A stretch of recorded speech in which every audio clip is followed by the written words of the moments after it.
Salut, baninga nangai, bandeko obalanda kabiso. Boye bakelelo avec beaucoup de tristesse, beaucoup de désolation. Qui ko annoncé bino la mort de notre père, notre conseiller, notre frère, Monseigneur Gérard Moulumba,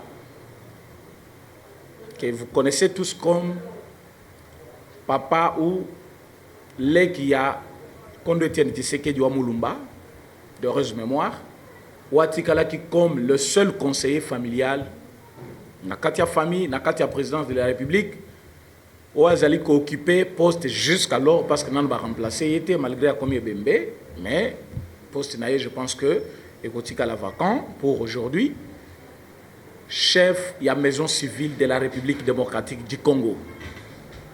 Papa Oyo, quelqu'un de bien, une personne à la modestie jamais vue, très simple, humble, quelle que soit prise à pouvoir, il y a famille naïe, pour connaître Monseigneur Moulumba Kalemba, il faut qu'on te montre que c'est lui, Papa Lekia Félix.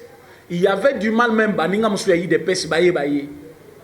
parce que c'est quelqu'un qui n'agissait pas pour que Batouba Monaye, Batouba Loba contre Botala Naliwa, Yatien Tshisekedi, Makambutata wa Salaki. Il a même accepté que, comme pouvoir au Ezali, ko Salaka ka bras de fer, Bakundande Konangai, même na Gombe, place wana, Bangomoko ba Pesibiso. La famille était d'accord. Quand on dit la famille était d'accord, c'était Gérard Moulumba qui avait accepté que Bakundetienne Tshisekedi pour éviter tout conflit. Voilà quelqu'un d'un sens élevé à médiation.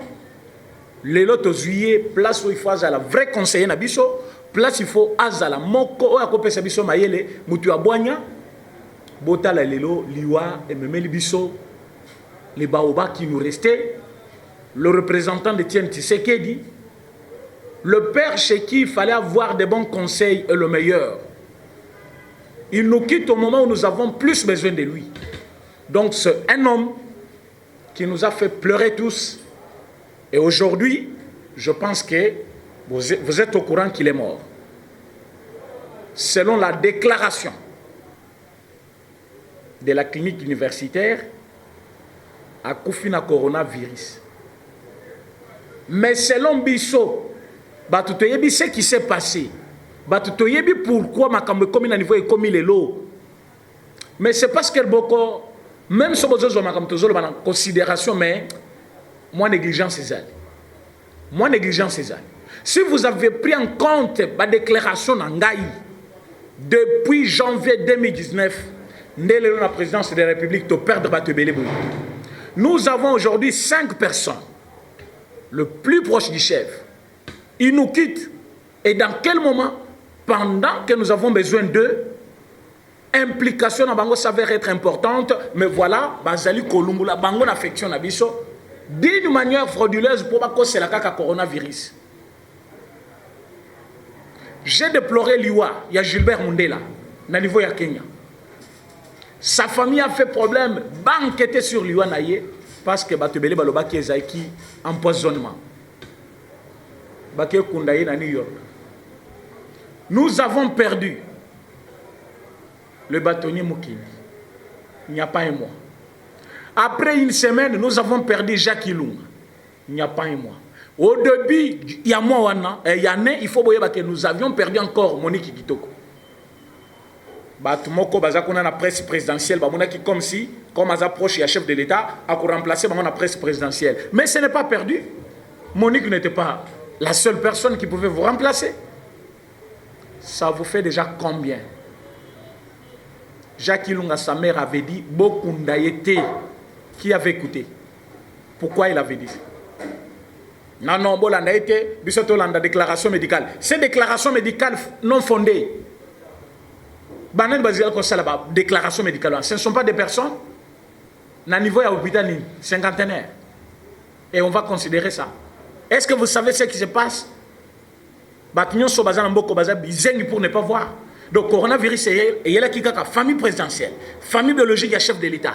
Donc, cette propagation se fait seulement d'un côté. Mais dans la présidence, ceux qui ont bateau voyager, bateau bazaka dans la présidence, famille biologique à chef de l'État, mais bateau y est dans la présidence aussi.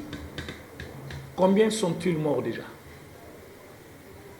Bateau bazaka proche à chef de l'État, bazaka bateau y de pesté, bazaka famille biologique qui n'a été. Pour qu'on arrive à citer une scène bien préparée. Quand j'avais dit que nous avons un ennemi du peuple, ce n'est pas Kabila que vous voyez toujours, Kabila, Kabila, Kabila.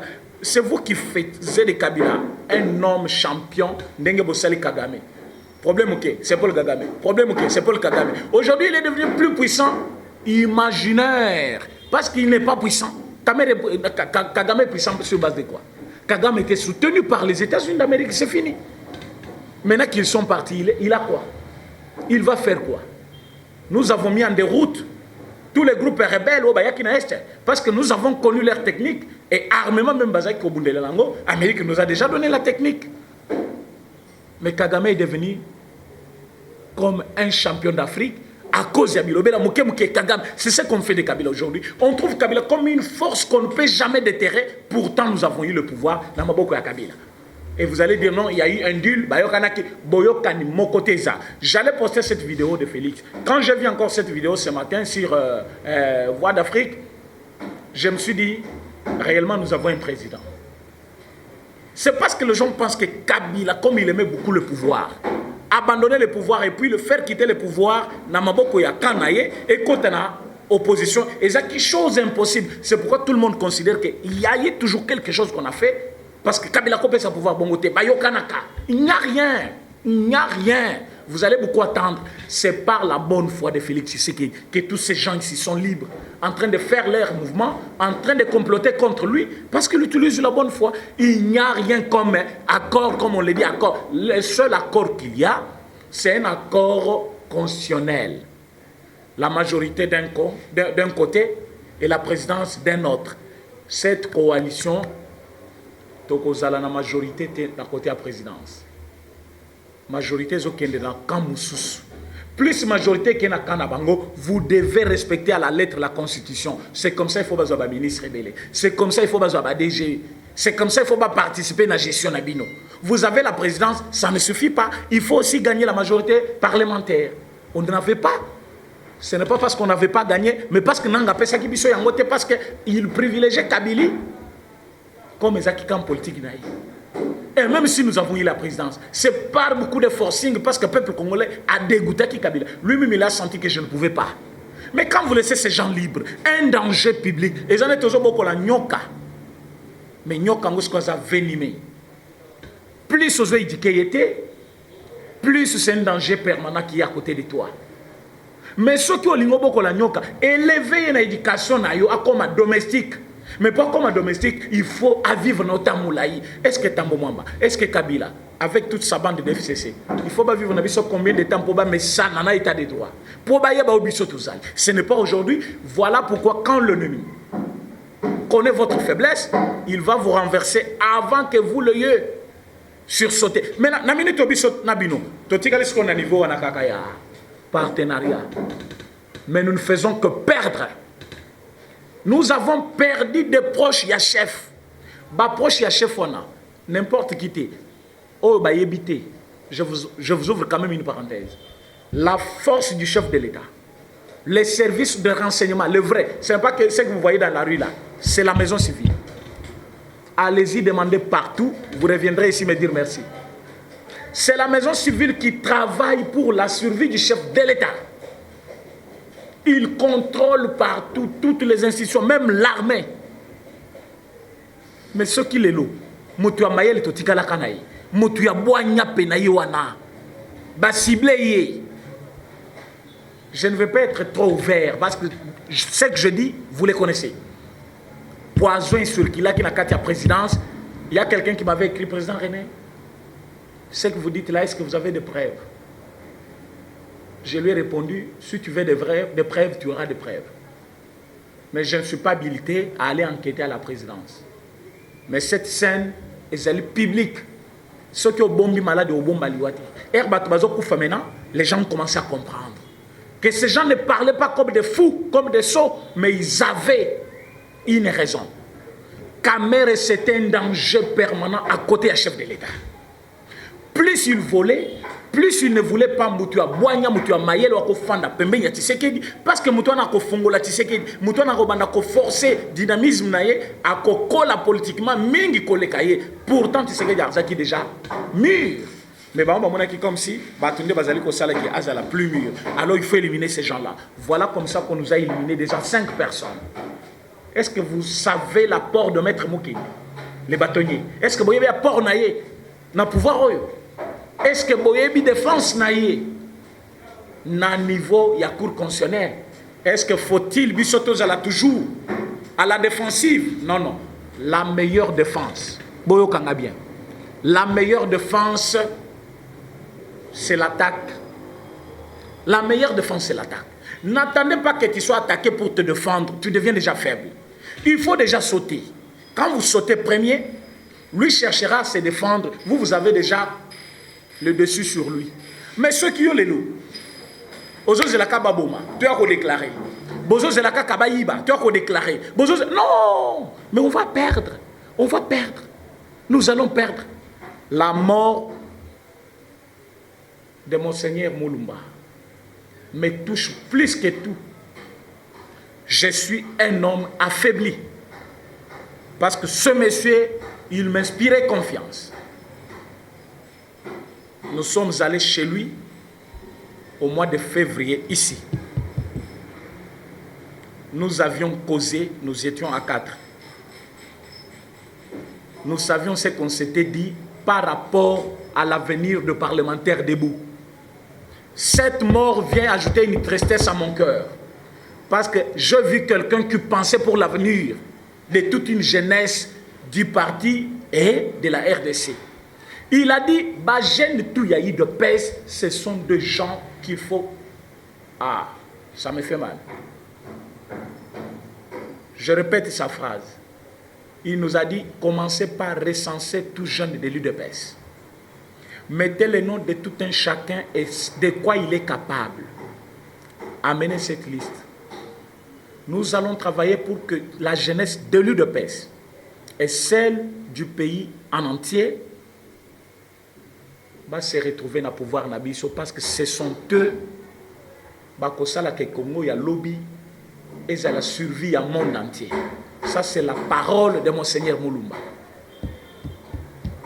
Mais il n'y a pas un mois qu'on a parlé de ça. Il n'y a pas un mois. Nous l'avons perdu. Je pouvais dire même l'espoir des parlementaires de vous pouvait s'envoler. Mais ce n'est pas le bataille perdue. Parce que nous sommes toujours au front.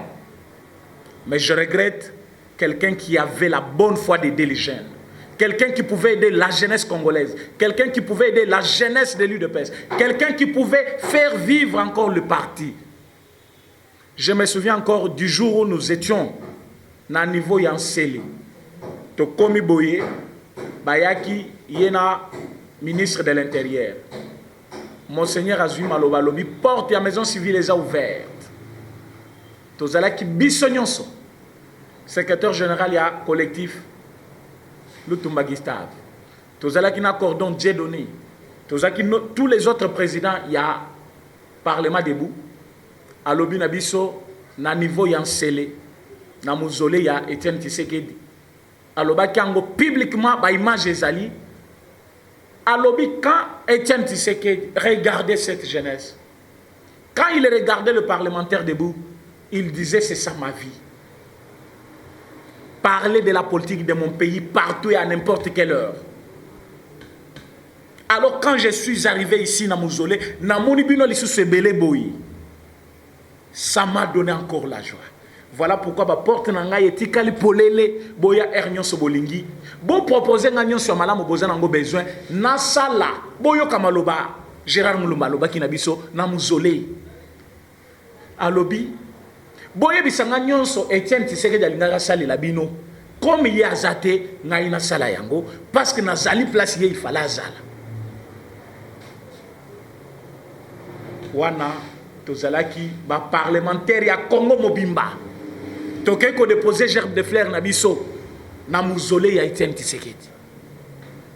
alobi na biso maloba oyo to beti maboko to sepeli to sauter to lobi au moins dans notre parti il y a quelqu'un qui reconnaît la valeur oyo Etienne Tshisekedi azaki ko accorder na structure au parlement de lelo maintenant bobomi kaka boye coronavirus sango na Congo ezali kaka na kamoko coronavirus ezaka pour la présidence de la République coronavirus na présidence sango pezo pour na kaka batu ya chef de l'état ah mais cible ya suki rozanani cible zanini et ya rozala penani n'est-il pas le chef de l'état et le chef de l'état Azate.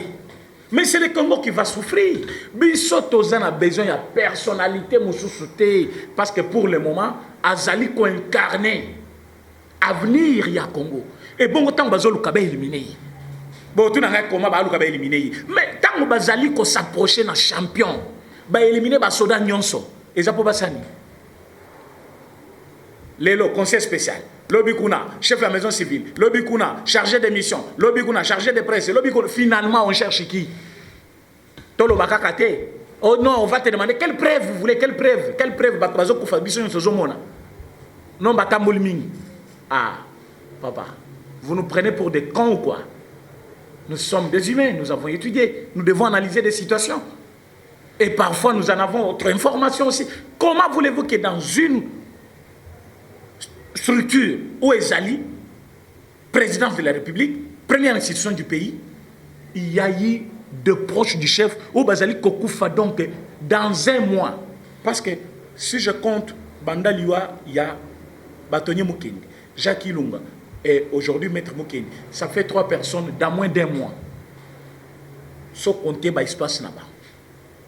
Zaskoyo, Gilbert Mundela. Ça ne vous dit rien.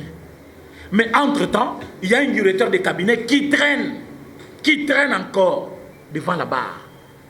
Ouazali Kosenga, bati que les libertés, Akimandenga Kimisi ne venaye. Masaro Akimino, Masaro. Bananga botami na mboko, est-ce que na sikela koyoka kombwana na Congo, tribuni, Masaro. Des voleurs comme ça, de tribus moko donc, tina te yebanité. Aujourd'hui, quand tu viens, oh, wana Moulouba, oui, Moulouba yebani. Au centre, il y a pays. Wana Mukongo, toyebi Mukongo, bazaka wapi toyebi. O Mongala toyebi Muswahili toyebi Muswahili. Mais baswahili mususu, bazaba ba Congolais té. Oh baswahili mususu bazaba baswahili té vraiment. Ba Kombo wana d'ailleurs ça sonne mal. Bande kona biso baswahili toyebi bango nyonso. Toyebi ba province nyonso ndenge ezalaka. Mais ba Kombo mususu wana ekomi Kombo moko ya koluka. Ba Kombo neto tozomona oyo ba kufi o ba riguiza, oyo ba Kombo nini oyo. O ba Kombo nini. O ba Kombo nini oboyele biso bat na Congo. Pour éliminer Congo lelo. J'apprends que nation de Kivu kuna basali matanga, bazo panza bapine, bazo tumba babilo. Dis-moi vous les jeunes de Sud Kivu. Nambongo Kamera Yibi, combien d'écoles as-tu construites dans la province Nabi? Combien d'orphelinats? Combien de jeunes as-tu plutôt engagé à Pessi Moussala? Combien de jeunesse katangaise? Maintenant Nord Kivu ou na Sud Kivu. Oh, bozali komona lelo, Kamere tamba kangi o acharnement. Quel acharnement? Moutazo yiba mbongo aki ofongola compte na Grèce à check compte. Moi nana wa botamité aza déjà na 10 millions. Faites le calcul. Divisez 370 millions sur 80 millions d'habitants au Tozana Congo. Donc chaque Congolais aura au moins 4 000 $, 643 $ comme ça. 4 663 $ comme ça. Faites le calcul, si je ne m'amuse pas, prenez 370 millions de $, divisé par, Congolais, c'est-à-dire, Mobile Manabiso, Toza estimé 80 millions d'habitants à 100 millions. Mais prenez 80 millions, divisé 370 millions de $. Donc chaque Congolais n'a chayer, n'a Moutekinguba, n'a Moutabambakali Papa. Nanani, nous avons au moins 4 000 $ plus. Est-ce que nous avons ça la vite? Mais quand tu n'as pas cher, Moutumoko, Azo Sala, fête naïe. Nalandi vidéo moko, Nenga Zobina, Azobi, folie moko, donc, directeur de cabinet Faso Zobina. Oh, c'est sa vie privée, oui. Une vie privée, il y a pareil dans une boîte avec Amida, Ozobina, Ozokita, Okomi Moukousseboui. Vidéo, ils ont circulé, Congo Mobimba, Kishasa Mobimba, Batunyon Sobaza. Je me demande d'abord qui filmait M. Kamere na Amida, Tango Bazobina, na kati ya boîte wana. Kobina pe bazobina wana. On a kobina malamu te ya directeur de cabinet. Ba lobby mutu soit comme chef, il faut avoir moins charisme partout azali. Kamer c'est quelqu'un de charisme, bah tout ba yebi. L'assemblée tant azali ko dirigeant assemblée. Moi je me mettais devant la télévision pour la plénière parce qu'il dirigeait bien plénière. C'est qu'on dirigeait plénière bien le linko le baté mutaza mayele mingi. Na Congo le ba commission mutu lobby français bien azamutu mayele. Non. Kozamaye les a inventé quelque chose, qu'on a quelque chose qui n'a jamais existé, qu'on contribuer à la réussite. On ne refuse pas que M. Kamere puisse faire beaucoup pour la RDC. Mais cela ne lui donne pas le pouvoir de prendre Mbongo Bakongolais Nyosbako Kabola. Donc, si Bakongolais Nyosbako Kaboli, Moutakozala à moins de $1000. Mais comment voulez-vous Moutakozala Mbongo Belé Boye? Mbongo na biso nyonso, donc Mbongo ya bachayer nyonso, ba enseignant nyonso. Babon union so bagenda usale ba ngewana donc caméra yibi mongo na ba mais yokuna na sud Kivu yebi no elokote ba yebi so ka zwa libanga chana nzela ozwe chana nzela tumba pina otumbi pina mais pendant ce temps là yo zakuna na province au lieu de développer des provinces parce que nous avons vu d'autres leaders so babandi ko développer azo développer province na ye a chemo université yango muyibi pe ya matata ezaki muyibi moko ya mabe po azaki ko yiba zo effacer ba trace. Bien que justice et la ndélité aux abatras, mais dis-moi na yoki que à ton université, dans cette université banamatata bakotanga bango mokote, ba congolais bako profiter. Oyibi mongo l'état, au sel loko moko bato bako bata la référence quand même. O mbongo na biso mais dis-moi esunga ba na biso po ba pesa ka éducation malam. Mais yozo yiba mbongo ya kosomela moi si chaînette ya $100,000. Oui bien $100,000. Il y a des chailleurs dans ce pays. Parfois bino bato bo fan na poto, soit bozana ba province mususu bana ba business mususu. Il y a des gens à qui n'akazandu chaque jour, capital na imo 50 000. Ali saka moi sinaban, afuta kanda ku nakisasa. Muto akenda zandu, ate makali boso magasin ya indien. Kota wa vidéo ezali, kota wa nani ordinateur ezali, kota wa téléphone ezali. Na poko ba pesa ye 5 000. Azo bomba 3 000 afuti transport ya 500, ali 1500. Après un mois akangisi moi capital ache cabine. Après moi, bandi oteka ba revêtement il y a téléphone. Tous ces gens là au cotisant de temps, nos amis belé, tout ça, les gens qui souffrent. Mais quelqu'un prend 100 000, 200 000, 500 000, à son mel mutu chaînette, à tien à qui, à bengi pe ba caméra. Ya Kishasa Mobimba. Boya ko filmer chaînette na son mel moi sinangai. Ça c'est quelle république? Et ba kangi mutu ya boye, yo bimi kuna, au fongoli manga na yo. Parfois, brosser 1000 pendant une année, non. Bakangi, Moutoyo parce que Balingi Balungulaye, à la présidente en 2023. Président en 2023, Zobina na boîte boy. Vous savez ce qu'il peut faire avec l'argent de la République? Président en 2023. Azobina komi mukuse bon. Moi je ne savais pas Kamela Kogunza Mabongo. Abina komi mukuse boy. Azo salami da misapi boy na misu. Bato pe bazo filmer, bazo seka boîte mobile. Mais ça c'est quel jeu ça? Quand on vient chef, on a quand même une dignité, il faut se respecter. Moutounyo sozana mabenaï. So bazu vidéo ya chaque moutou. Ya marambasaka nanda qu'on a eu bâti tokotalate. Mais c'est pourquoi on a des maisons, c'est pourquoi on a des bureaux, c'est pourquoi on a des cabinets. C'est pour qu'on puisse couvrir parfois nos mal parce que moutounyo sozana des défauts naïe. Mais quand vous prenez des défauts naïo, au bando on a la place publique. Pourtant vous allez occuper poste moko de responsabilité officielle dans un pays. Éthique au Tchewapi.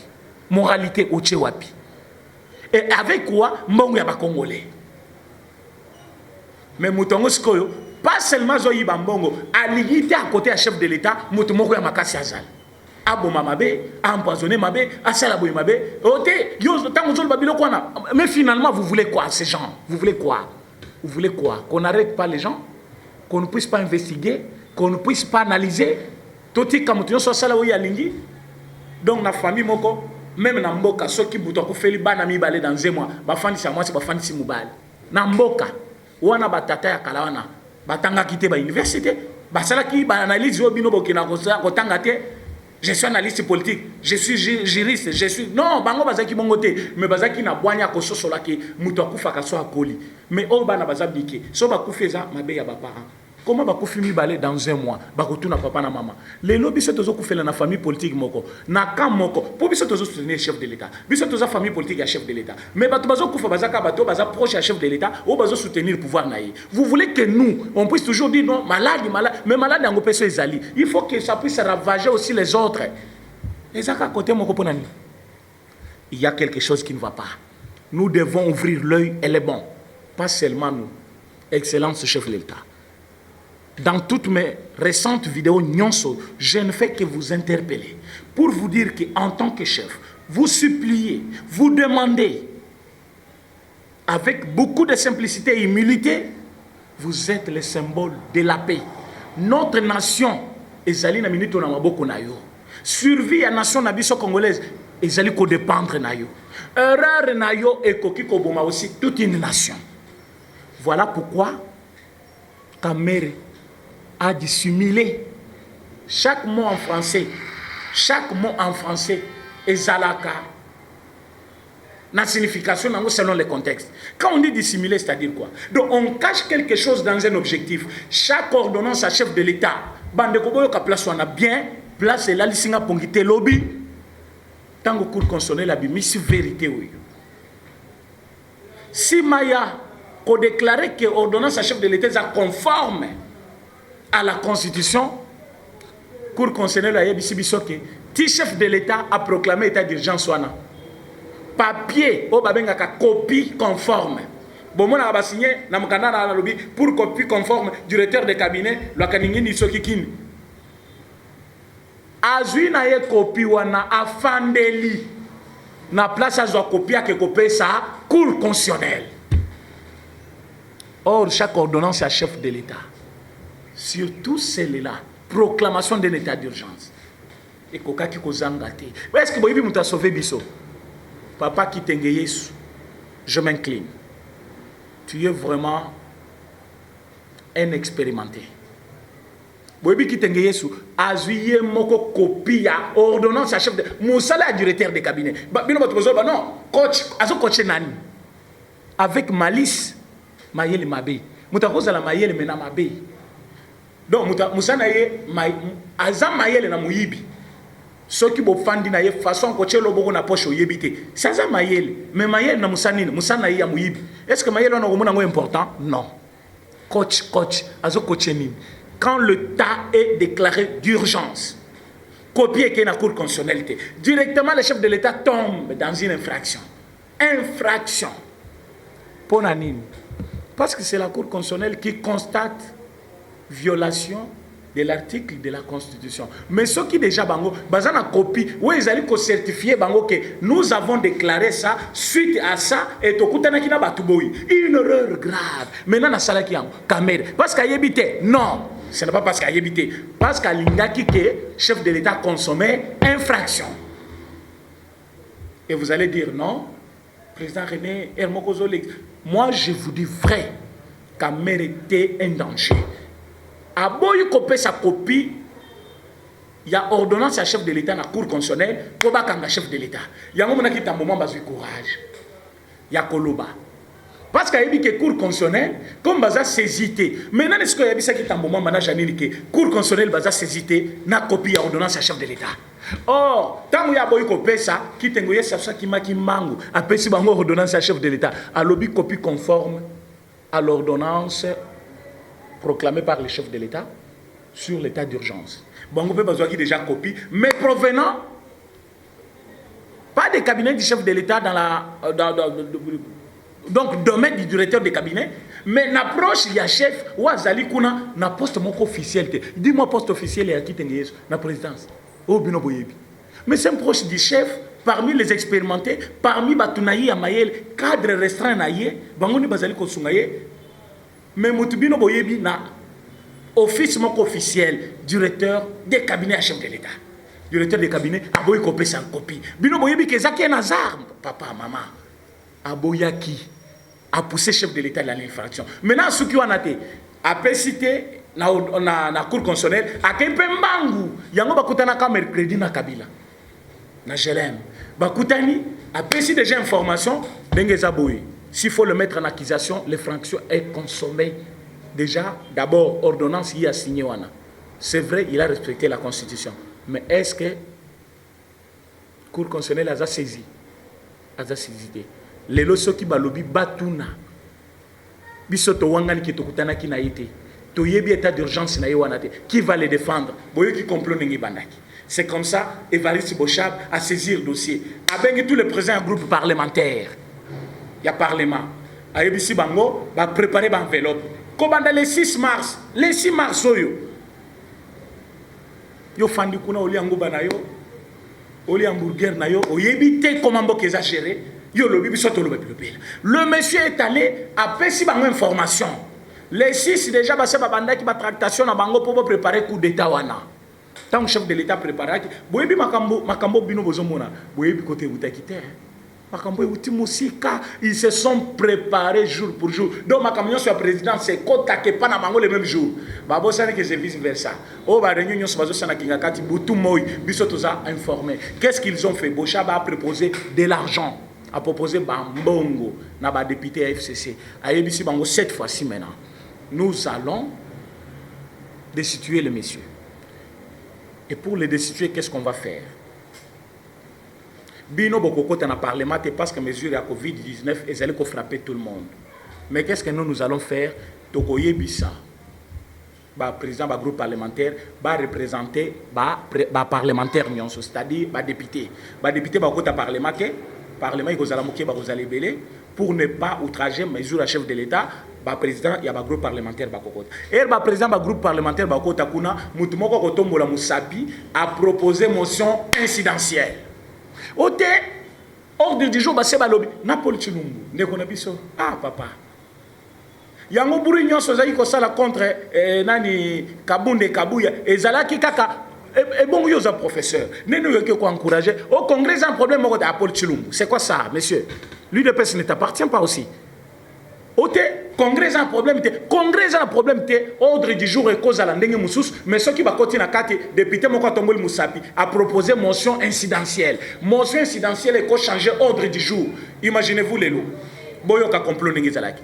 Tango, ba continue à groupe parlementaire, ba président Bazamouki. Maintenant, ba bengisi Tambo Mwamba, par un député. À toute une question, est-ce que vous êtes au courant? Il y a proclamation, il y a état d'urgence Oyo.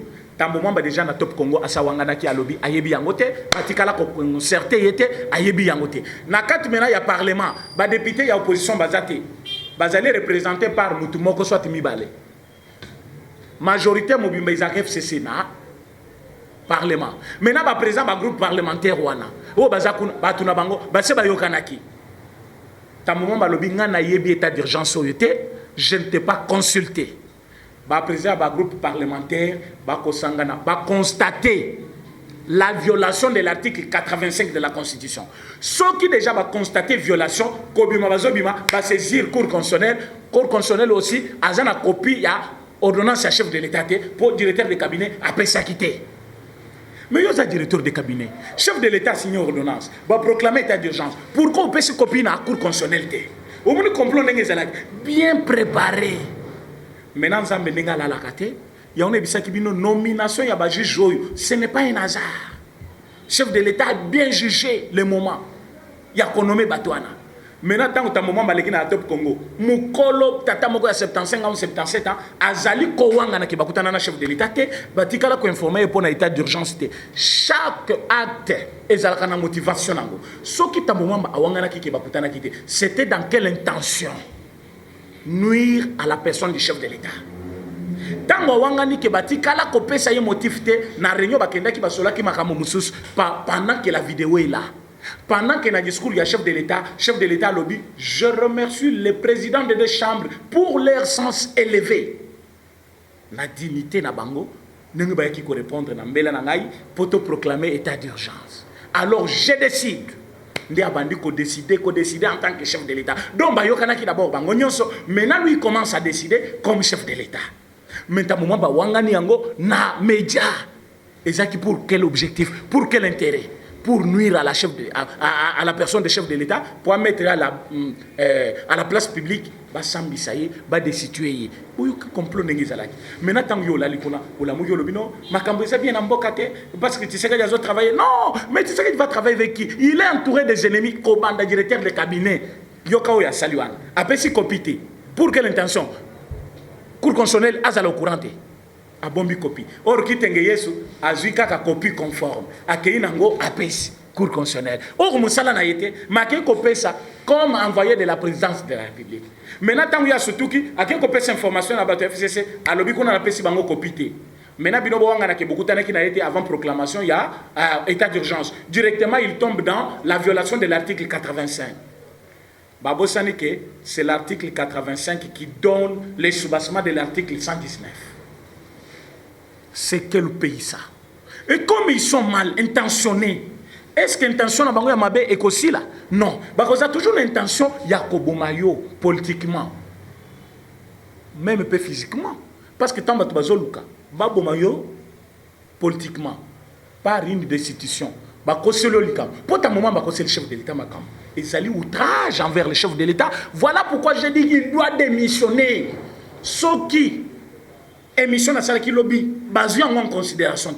Les lots, je répète, il doit démissionner. Soit démissionner, nous allons pousser les peuples congolais à barricader la route. Natamouman va diriger le Sénat. Il n'a plus qualité. Il n'a plus qualité. Premièrement, l'axi a tanga mingité. Il y en a ici, bobanga kabatute parce que c'est la politique kala. Batumuso ba la politique kala. Chance zominaye. Na minute balobi au moins muto a kufilis moko. Na place batunyo so bamona katia ya za roi. Bade 4 ya kalawana. Na buye bina bango ya mukewana. Bazaki bayanki liboso ya bato batanga te. Lelo ta moment na français na ye, tango ayeka ko na tanga ki na Bujumbura. Mais et Rwanda bato bazaki ko uta Gabon, Cameroun partout, bazo ya meilleure université Afrique ezaki inikini na biso. Mais ye tango kenda ko tanga na Bujumbura. C'est ce qui montre que même nationalité ya bato ezali doute. Il y a des gens au bazana nationalité douteuse na mboka. Moi je me demande par quelle raison il y a quelqu'un qui est à Bujumbura? Vous allez me dire non, chacun est libre d'étudier partout où il veut, soit à Zalaki. Mais moi je me demande, à l'heure là, papa, Burundi, ils ont indépendance en colonie. Aneni. Bazaki na meilleure université, il y a Bujumbura, ouais, l'équipe à l'université Nyons, il y a 75 ans, 77 ans d'âge. Et il y a Tangaki université na Bujumbura, azaki na âge. Mais meilleure université Zakiao. Donc il y a Tangi et Anewana, et Gabon, Afrique du Sud, bazaki kotanga na inikini na biso. Yé azaki déjà na Bujumbura, azotanga na Bujumbura. Donc ça montre que Batumususu, bon, naboy koloba non, à lobby aux Congolais a démontré non, moi je n'ai pas dit ça, mais par analyse, je trouve que il n'y avait pas la raison d'être pas que kotanga na Bujumbura, soit tatanga kunate, basé belé kuna c'est tout na kan FCC wana. Oh docteur en droit, mais venez le démontrer. Docteur en droit, wa yebite ke ba pesi chef de l'État des possibilités. Soit par les congrès, soit par la concertation ou consultation du président des deux chambres. Le chef de l'État peut proclamer l'état d'urgence sans passer par les congrès. Donc pour lui, nécessairement, il fallait congrès. Comme à l'équipe congrès, le chef de l'État avait violé. Tant que bâtir pression et comme tu votez ma mesure, oui, à accompagner le chef de l'État. Mais vous votez quoi? Droit yo tanga tambouamba isa droit ni na kati ya congrès on ne vote pas une loi ba vota kate même muto akoti lelo na droit constitutionnel na première année graduat ayebi yango on ne légifère pas dans les congrès, on vote des lois séparément dans chacune des chambres. Mais tambouamba m'a dit il fallait pas qu'il vote loi na congrès yango moneta mabunda bimilobi ah Félix par président Boisso bazaki en Afrique nyonso ndembo que c'est bonga ka l'Afrique da biso comment puissant koleka obi tant bengi bangolobi abina ko yamba bango na présidence na ke yamba bango na ferme na ngai kuna privé na moi salon moko ya moke atie bango lobi wa kangelo ko na munokota kokota te coronavirus ezali ba koti bango nyonso ba fani abandi na bango. Est-ce que tu peux me démontrer d'abord par quel moyen et dans quelle manière j'ai violé l'article de la Constitution?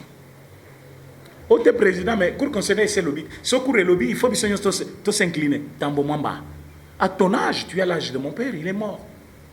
Pourquoi tu me fais des bêtises? Na yo kalisu buzo banate, ba bimi est-ce que yo ki point de presse na ye? Ba tuni mabun, boyoka nini na réunion. Mabunda lobby, l'État n'est pas à la distraction. Toko zonga lisu simate, toko zonga lisu simama mo congrès, toko mi avant.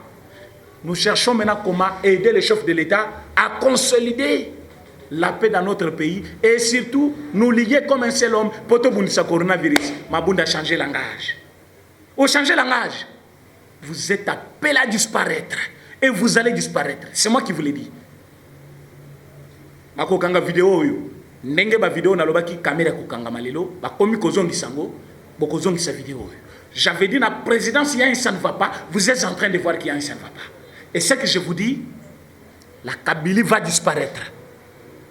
Toutes ces forces que les gens croient que sont plus puissants, non pas plus puissants que nous. Laissez-nous traîner dans le bout. Des fois, il faut jouer le rôle d'un imbécile pour tromper ceux qui pensent que tu es imbécile, qu'ils sont plus imbéciles que toi. Les lobes imbéciles, monani. Oh, tu vas qui on dirait non, tu sais que oh, tu sais que le président chef de l'État ou président chef de l'État, on le bien ça parce qu'à Kangi Batouté. Pourtant, Zaki Koluka ba preuve non sur la réunion. Les lots est-ce que ta mère est moyen n'ingandezal. Je vous annonce que au moment où je vous parle, le message m'est parvenu. Deuxième requête demandant la liberté, il y a Kamere, ils ont déjà rejeté. Azali Nakati à prison à côté Kalakuna et pendant 15 jours avant jugement Yasuka, bah scellé pendant 20 ans. Oyo yobi déjà n'engue ba kopé 20 années, ba pèse bonne année. Je suis là pour dire les droits. Na yobi tumbu ya bongo n'engue kendara. Yo kana ba pèse 5 ans.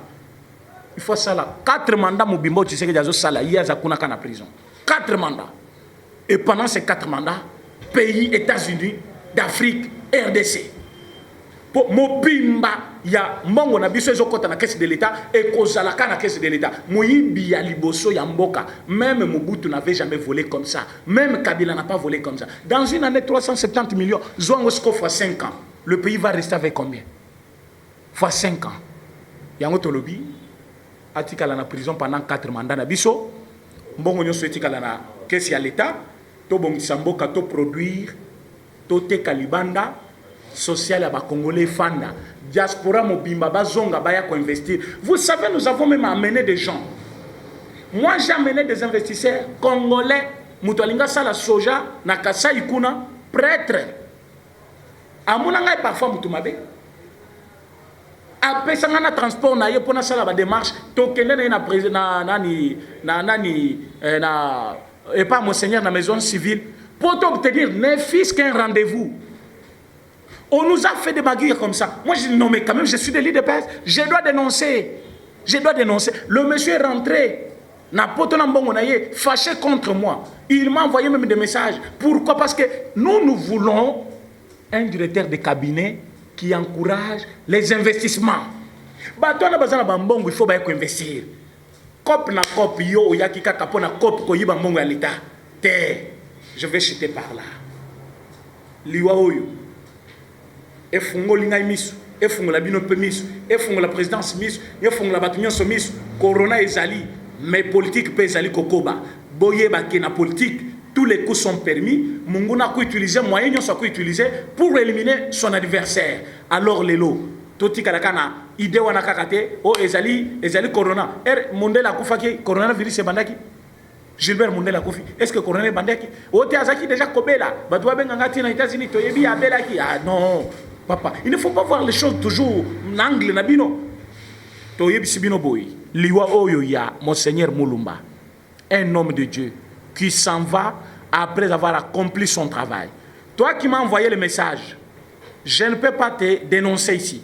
Otinelinga message olobi yo kanisa ki général Imiakufa ki pamba. Mutazaki simaliwa na yeza général Gérard Mulumba. Bino kanisa ki yakotikala. Ah bon?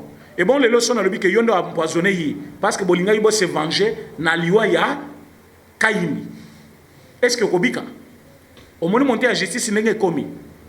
Oyebi, c'est que je suis en train de te dire. Tindal sous message.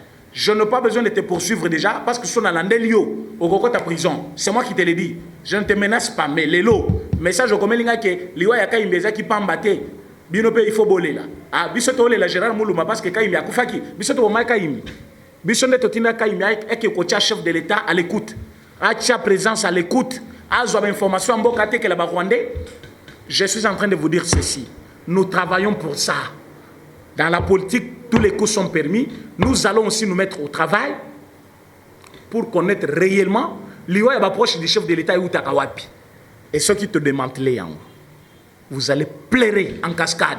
Mais attendez-vous à de purs moments. Parce que tu sais qui dit que vous connaissez là, Ne les voyez pas comme vous les voyez là. À ça, comme à niveau moko supérieur, comme je vous parle là, Azan a besoin maintenant aïe ba clarté à makambutu yamboka pour que les kaboyi. Et ce qui maintenant, bazuyo na katia et lokoana. C'est la dernière fois. Boye ba yango libela que oyo to kufeli ba koki. Ba proche à chef de l'État, ba proche à parti na biso, ba proche à pouvoir na biso ba koki. Oyo nyon se koya lisusu yeba ke kozala guerre. Nous allons faire tout. Boloba ki boko paralyser mboka, c'est le moment. Boko mona ndenge bozala paralyser à la minute. Je dis et je vous remercie. À demain. Je suis en train de dire quelque chose. Na Felim Foum.